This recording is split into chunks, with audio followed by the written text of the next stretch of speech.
tal, amigos? ¿Cómo están? Muy buenas noches. Yo soy Esdras Chabot y esto es Dinero y Poder. Pese al avance en la aplicación de las vacunas contra el coronavirus, los casos de COVID no ceden en el país.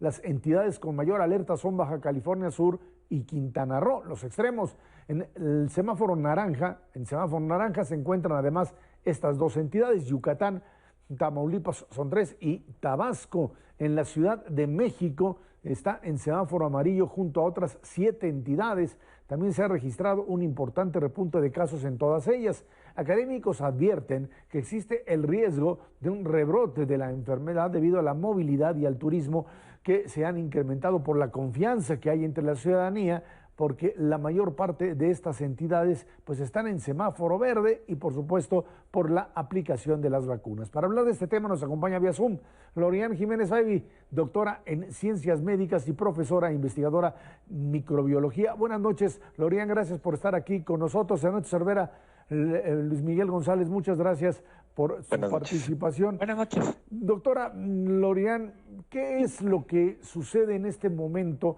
cuando esta variante Delta aparece en medio de este grado de vacunación que tenemos en el país, con dos tipos de vacuna fundamentalmente, una con ARN, una como la Pfizer, que es la que se utiliza, las otras que se manejan con un mecanismo diferente? En medio aparece esta variante Delta y parece que compromete de alguna manera todo el esquema de vacunación, y no solamente eso, sino la posibilidad de la reincorporación de la mayoría de la población a sus actividades normales, Lorian.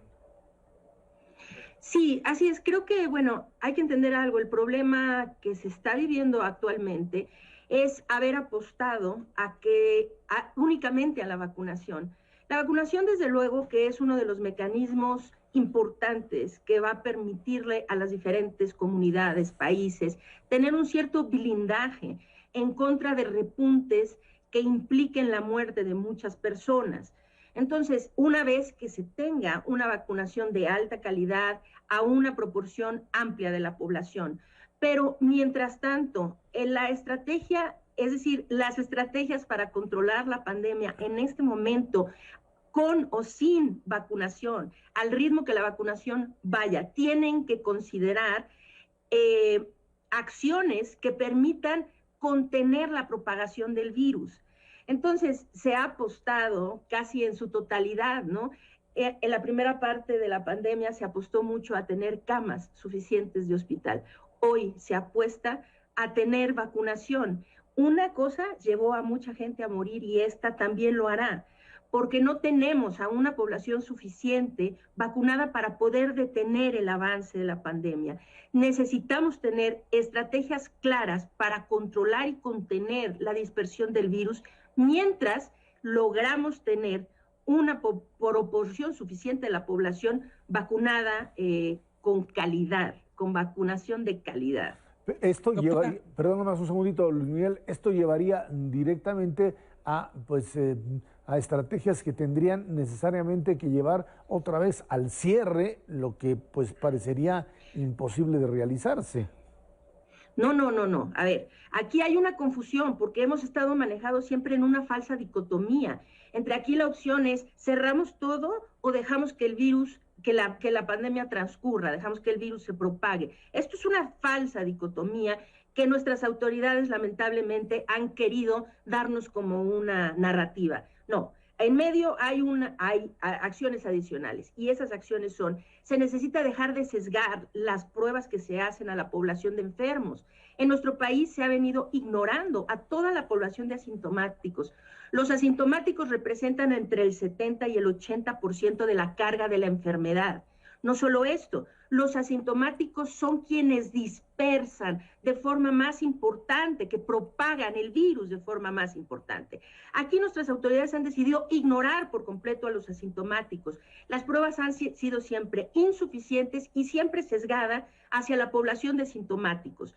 Esto ha permitido que el virus se siga propagando. Entonces aquí las opciones no son o dejamos que la gente se enferme y se muera o nos vamos a cierre. Los confinamientos masivos no son una estrategia epidemiológica, son un último recurso cuando no hay otra más que la muerte inminente de miles de personas. Pero recurrir paulatinamente, o sea, repetidamente a los confinamientos, evidentemente, ¿cuántos confinamientos más puede soportar, no solo económicamente, socialmente, la educación, la cultura en un país? Los confinamientos masivos son la estrategia más costosa en todos los sentidos, incluyendo en pérdida de vidas, ¿sí?, que se puede seguir. Y nunca van a ser efectivos. Lo que el gobierno necesita hacer es llevar a cabo, uno, la comunicación adecuada a la población, para que la población coopere y sepa qué es lo que necesita hacer para ayudar a controlar la dispersión del virus. Y dos, pues hacer lo que tuvieron que hacer desde el principio: suficientes pruebas, rastrear a los asintomáticos, tener estrategias para aislar selectivamente a la población de enfermos, etcétera, contener la propagación del virus, vigilar nuestras fronteras, la migración, el tránsito interno. Esto es lo que se debió de haber hecho siempre. La opción no es confinar o dejar que ocurra. Los confinamientos, insisto, son demasiado costosos. Luis Miguel. Doctora, mucho de esta conversación vuelve por la famosa variante Delta. ¿Qué cambia en la ecuación tener una variante más contagiosa? ¿Para qué nos sirve lo que aprendimos hasta ahora frente a esta nueva variante del coronavirus? Bueno, quienes lo aprendieron bien desde el principio no van a tener mucho problema controlando la variante Delta como controlaron otras, ¿no? Entonces, lo que cambia con la variante Delta es que se vuelve muchas veces más contagioso el virus. Esto significa que va a predominar, es decir, va a tomar el lugar de las otras variantes o modalidades, si se le quiere llamar así, del virus, y se va a volver predominante.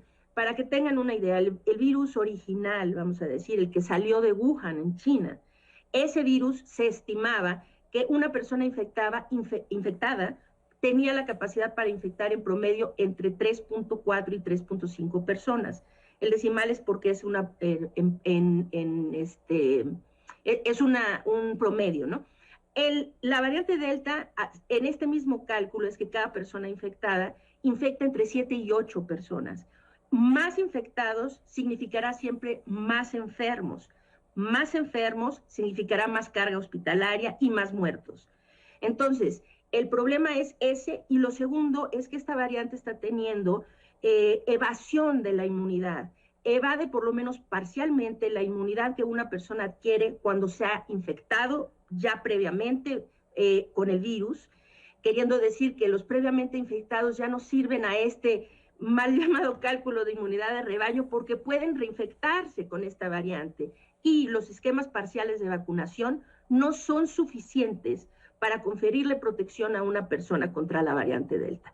Se requieren los esquemas completos de vacunación, es decir, las 2 dosis de la vacuna para poder conferirle protección a alguien contra esta variante.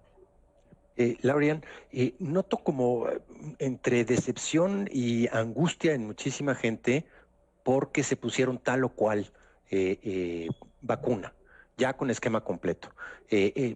Queremos un poquito de claridad en torno a cuáles sí están funcionando y cuáles no. Si es que algunas no están funcionando, si, como se preguntó al principio del programa, van a tener que cambiar todo el esquema de vacunación, o qué va a pasar de aquí para adelante. Los que se vacunaron, por ejemplo, con Pfizer o con AstraZeneca o con CanSino o con la Sputnik, ¿tienen diferencias importantes en estos nuevos contagios? Es una excelente pregunta y creo que esta es una preocupación que está en el frente de la mente de todo el mundo, ¿no? A ver, aquí la situación es esta. Desgraciadamente, aquí en México se aprobó el uso de algunas vacunas para las cuales no tenemos suficiente información científica. Esto incluye la vacuna de Sinovac y la vacuna de CanSino. Estas vacunas no hay publicaciones, digamos, revisadas por pares sobre los resultados de sus ensayos clínicos de fase 3, ¿no? Entonces, es dificilísimo especular en términos de qué tan buenas o malas pueden ser estas vacunas cuando no se tiene la información científica adecuada.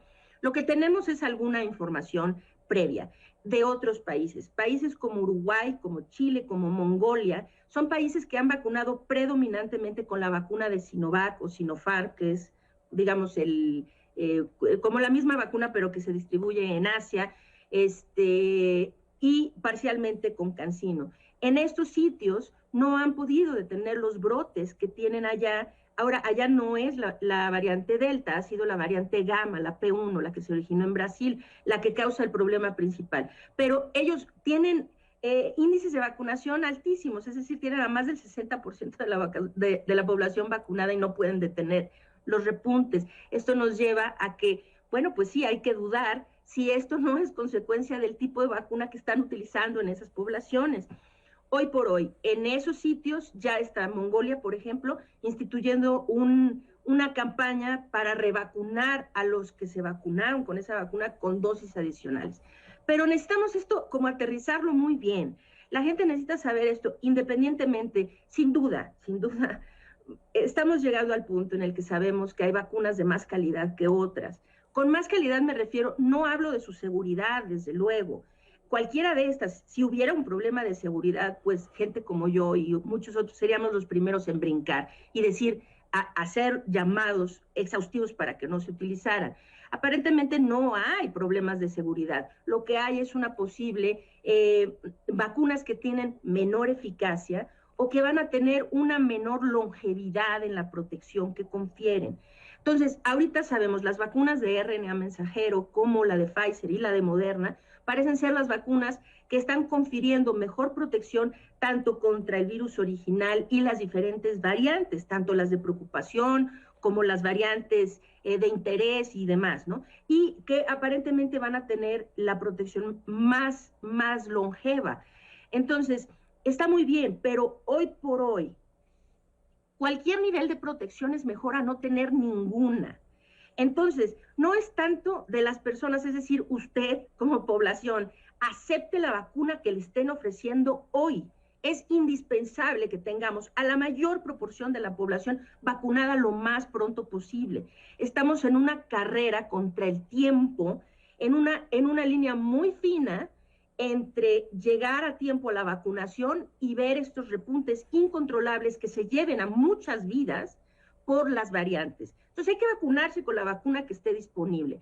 Ahora sí, se está hablando más adelante las personas que tuvieron esta vacunación, tal vez con Sinovac, tal vez con CanSino, que reciban refuerzos, vamos a decir, a los 6 meses recibir un refuerzo o anual, un refuerzo al año. Todo esto va a ocurrir. Lo que necesitamos ahorita es tratar de tener a todos tan protegidos como se pueda. Entonces, ahora, esto no quiere decir que no le reclamemos a las autoridades, porque nunca debieron haber aprobado vacunas para las cuales no tenemos la suficiente información. Máxime si emplearon una vacuna para vacunar a todos los académicos, los maestros del país, sin información clara de cuál es su eficacia, ¿no? Pues esto es un reclamo para las autoridades, pero es decir, si usted se ha vacunado con cualquiera de las vacunas, usted tiene más protección que no haberlo hecho. Así que eso ya es una buena noticia. Hay que tratar todos de estar vacunados lo más pronto posible. En función de esta realidad que tenemos ahora con respecto al tema vacunas y al tema de control de la epidemia, el problema que se nos enfrenta en este momento es que a partir de los meses de agosto, septiembre, octubre empezaremos a tener también el fenómeno de la influenza. Esta posibilidad real que se nos enfrenta de combinar el repunte que se pueda llegar a tener de la variante Delta junto con el fenómeno de la influenza, ¿hasta dónde esto podría también generar todavía una complicación mayor en función de identificar de qué se trata o si esta doble presencia tanto de COVID como de influenza pudiese en un momento determinado pues volver todavía más complicado el control de la pandemia como tal, Lurian? Bueno, esta es una preocupación que tuvimos, de hecho, muy seria durante muchos meses previos a la temporada de influenza anterior, la de 2020. Y tuvimos esto de qué va a pasar con esta sindemia, ¿no? La combinación entre influenza y COVID durante la pandemia. Felizmente, lo que vimos fue que durante el control o haciendo acciones para tratar de controlar el contagio de COVID-19, se controló también mucho la influenza. Entonces, la influenza vendrá, pero las medidas, es decir, ya no creo que tengamos ahorita ese mismo sentir de preocupación, claro, al ver que la influenza prácticamente desapareció el año pasado con estas mismas acciones. Entonces, esperemos que sea lo mismo. Lo que viene ahorita es algo muy problemático porque estamos en México en un repunte franco y tomar acciones cuando esto ya se desborde como ocurrió a finales de año va a ser demasiado tarde y precisamente con su primera pregunta, tendremos que regresar a los confinamientos, que es lo que no debemos hacer, ¿verdad? Hay que controlar con otro tipo de acciones efectivas para detener la dispersión del virus. Doctora Lorian Jiménez, muchísimas gracias por haber estado aquí con nosotros. Al contrario, un placer estar en su programa. Gracias. Gracias. Vámonos.